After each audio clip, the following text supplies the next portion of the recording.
Hey, Tommy from the Run Testers. In this video, we are going to be doing a full review of the new Balance Balos. Let's have a look.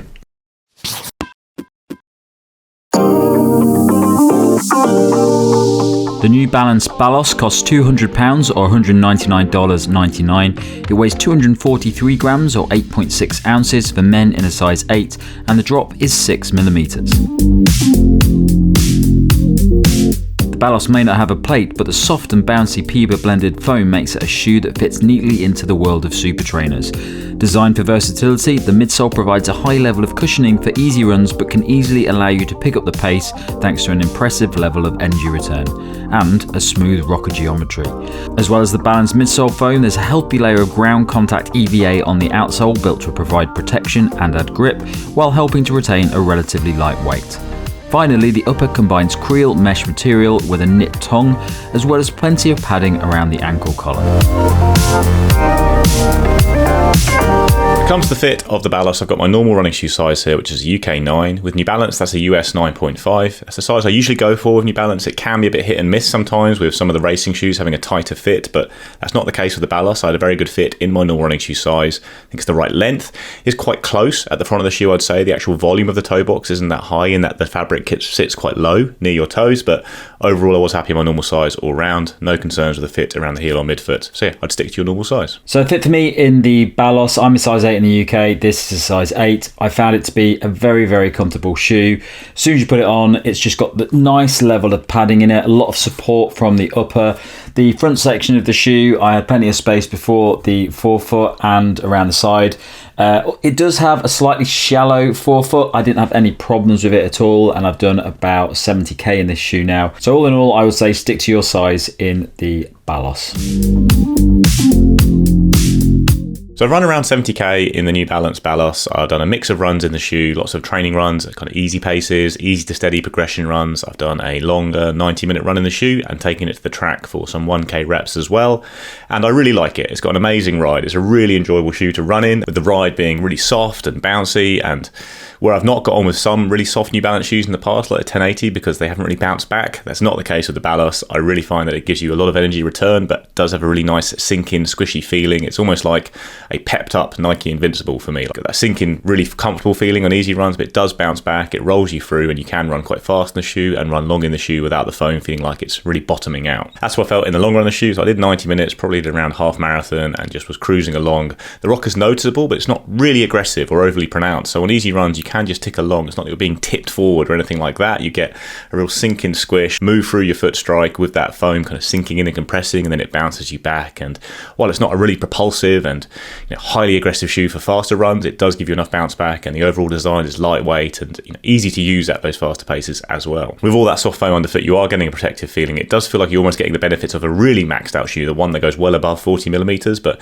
it does feel like a lower, more nimble shoe, because it is a bit lower and more nimble, but it does give you that max cushion feeling. Like I did a hilly 10 miler in the shoe one morning, going out first thing, had a busy day, so I got up at 6 and went out, and on tired legs, stiff legs, busy week of training, and it just gives you that protective feeling at the start of the run, and as you get into it, you get warm, you've got that bouncy ride, you can start to pick up the pace, nice rocker there, and the next day my legs felt pretty good because they had been protected well by all this foam underfoot. So when it comes to the top end range of speed, I think that's the weakest area of the Balos. If you're looking at it as an all-rounder, I took it down the track and was doing 10 1k reps, and I think I did about half of them in the Saucony Endorphin Speed 4, half in the Balos. Like Balos is fast enough. I was doing the reps, not flat out, as it was like it was the first session of a double kind of threshold paces. So I was doing the 1k reps at around 3:30 a k pace, and I did have the pace to move through those reps, and I didn't feel like it was really slowing me down too much. But I would say, like nearing the end of each rep, I was craving a slightly firmer feeling underfoot. Like it is very soft. You do get bounce back, but I just prefer a firmer platform to push against when I'm running fast. And the Endorphin Speed 4 was certainly better for that. Like this is a much more comfortable shoe, I'd say, than the Saucony Endorphin Speed 4, but you don't quite have the same level of drive and punch from the foam on the Saucony, and certainly the foam and the plate in combination. So overall, I'd say the Balos definitely has that do-it-all feel. Like it does feel like a super trainer. You can do everything in it, but the strength is much more at the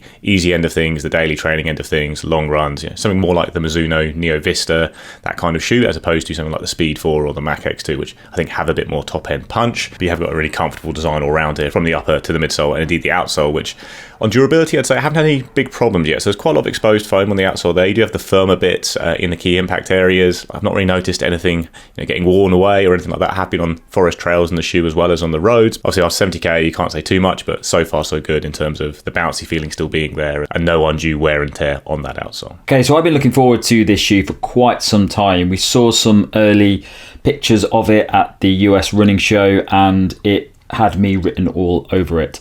It is a really interesting shoe, and it's one of these new breed of quite expensive almost super trainers that have come out that really meant to do a lot of stuff really well. It is a shoe that when you put it on and you start running in it for an easy run, it is a really, really nice, comfortable, easy day shoe. There's a very soft midsole in it, but it's also quite bouncy. And it's just a joy to run in over a nice, comfortable run. I've done quite a few easy runs in this, so my easy run pace is about 5-minute kilometers, and at that pace it's just really, really nice. You just cruise along, bouncing along, and it just feels really, really comfortable to wear. You can go even slower in it, so when I've been doing interval sessions and things in it where I've been going down to like 5-minute 45 kilometers, it still feels great. It's just a great easy day shoe, and if that's the only reason you bought this shoe, you'd be very, very happy with it, apart from the price, because there's other shoes out there a lot cheaper that do a similar thing if you're using it for easy day runs. Now, I've used this for a few other runs as well. I've used it for track, I've used it for intervals and fartlek sessions. I'm just on my plan at the moment for Valencia Marathon, so I've got a few sessions in it which I'm finding quite hard, and I tested the shoe out across a variety of those runs because I wasn't sure how well it would do at those faster sessions. It felt so nice at easy runs that I didn't think it'd be as versatile at those faster sessions. Now I know Nick thinks this caps out a bit when you're running faster. Nick is a lot faster than me. My pace in this shoe when I'm doing interval sessions tends to be about 4-minute kilometers, and I've actually found it to be a very, very enjoyable shoe to run at those paces. At track, I was doing 10 400 meter reps. And that was at about 3-minute 15 kilometers, which is as fast as I go. That's definitely my peak speed when I'm running those sorts of distances. And I actually found that I quite enjoyed it for it. I was surprised at how much I liked running in it at that pace. Definitely didn't feel like it was holding me back in any way. It doesn't feel like a shoe that is specifically designed for racing fast. So it's definitely not a shoe that I would race in. I wouldn't take this if I was going for a PB attempt or something like that. But over those interval sessions and that track session, actually felt pretty good, and I didn't feel like I was running slowly in this shoe than I would in a race shoe over those distances. Definitely doesn't have the pickup or the responsiveness that you'd get from a faster shoe that maybe has a plate in it or maybe has a more responsive midsole in it, but it feels great, and at the paces that I run at, it just feels like you've got a nice comfy bit of softness, but when you really speed up, you get a lot of bounce back from this shoe. It's a very natural feeling shoe as well, so it doesn't feel like it's forcing your foot into a position. It doesn't feel like it's got a really pronounced rocker in it. It just feels really comfortable and bouncy. It sort of reminds me of the Nike Invincible 1, where you had that really big stack of Zoom X in, and even though it was designed for nice, comfortable, easy runs, you still got a nice bit of bounce back from that. In this shoe, it feels quite similar to that for me, but feels like you can do a lot more in it. The Invincible was not a shoe that you do fast training in. It was quite a chunky shoe. This feels like it's got the same level of comfort and bounce from that midsole, but also feels like it's more pronounced in the way that you can have a nice pace in it and it cruises you forward. So it's definitely a shoe that for me can do a lot of stuff, and if I was going on holiday and I had interval sessions, but the bulk of what I was doing was easier runs, or I just wanted to go out and enjoy it, this would be a shoe that I definitely pick up for it. So I really enjoyed doing this, using this for testing, and it's definitely going to be one of my favourite shoes at the moment for just lots and lots of different runs. It's the sort of shoe that if you have to go for a run, you don't really want to go for a run and you just got to tick off some miles, this is the sort of shoe I'd pick for, because it just makes the run more enjoyable and more fun. So very much enjoyed that. The outsole, I've not had any issues on it at all, so it seems to be holding up really well. I've not seen any major issues with it, and I do have problems where I tend to destroy the outsole of shoes, so it seems pretty durable for me so far over those 70k. So yeah, hoping that holds up as well. So my verdict on the Balos is, as you've probably guessed, I'm a massive fan. This is basically a shoe designed for my style of running. My main thing I look for in shoes is comfort and bounce and softness, and this has got all of those things, but it does them in a way that makes it quite a versatile shoe. I've got other shoes as well that have a similar level of softness. Things like the 1080 V13 have a very similar feel to this if you're running at an easy pace, apart from that bounce. So it's almost like it picks up the best elements of shoes that I like for the softness side of things, but gives me the ability to run faster in it. And I definitely think it's a shoe that would work very well for longer runs as well. I've gone up to 2 hours in this shoe and I just enjoyed that run. Just felt like I was just bouncing along the whole way and just found it really enjoyable. So yeah, I definitely think it's a shoe that for some, if you're like me and the main thing you want in a shoe is just softness and bounce. There's not many shoes out there that do a similar thing to this in such a natural way without plating it or anything like that. It's an expensive shoe, which makes it a tricky buy. But if you're the sort of runner that maybe wants one shoe to do all of your running and you're not buying carbon plate shoes to go out and racing and trying to get PBs, you just want to have a really comfortable, bouncy shoe to do all those runs in, it's a nice option. I definitely think if this ever goes down in price and is on sale or anything like that, I think it's going to be a really, really popular shoe, because when you compare it with a lot of the other shoes out at the moment, and cushioning shoes that are costing £180 that don't have any versatility in them, this is a really good option. But for £200, there are other shoes out there that maybe make it a little bit more of a difficult decision. Superblast 2 is one of my favourite shoes as well.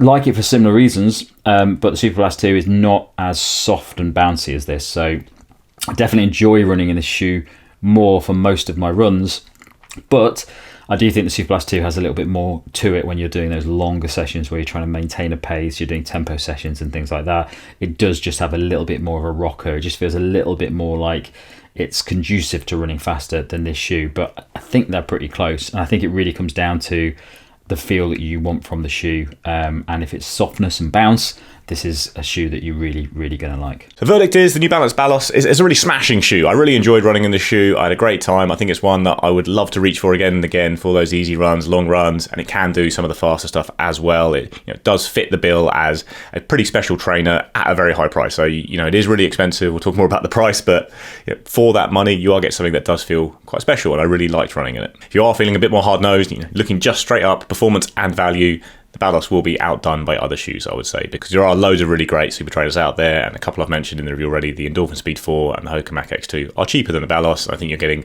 more range in those shoes. They're certainly faster feeling. They're not as comfortable as the Balos at the easy end of things, but you can do those runs in them. If you're looking at a do-it-all super trainer with a high price, those shoes are more versatile all round. And then you can also find really excellent plate-free shoes that you would use for the same job as the Balos. Like maybe they're not quite as soft and bouncy and fun as the Balos, but they still do the same job and would fit in a rotation just as well. Something like the Hoka Mach 6. New Balance's own Rebel V4, it's not as soft and bouncy as the Balos, but it is lighter and a fair bit cheaper.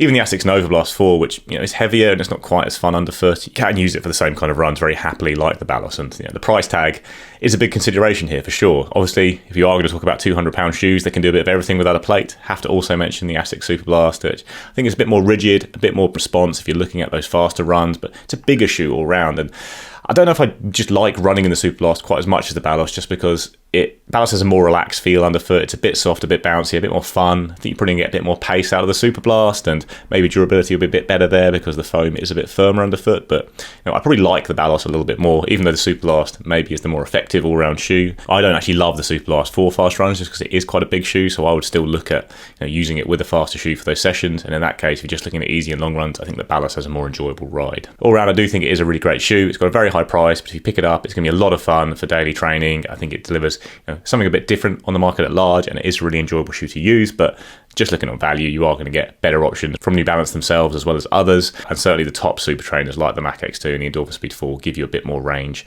at a slightly lower price. So yeah, hard to really say go out and buy the shoe because it's 200 quid, but I did really enjoy running in it, and I'm absolutely certain Tom did as well, because it's right up his alley. That's it from us on this review of the New Balance Balos. Thanks a lot for watching. Don't forget to like, subscribe, click the little bell, and if you go into caption below, you can find a link to our podcast, which comes out a couple of times each month. Thanks a lot for watching. Catch you next time.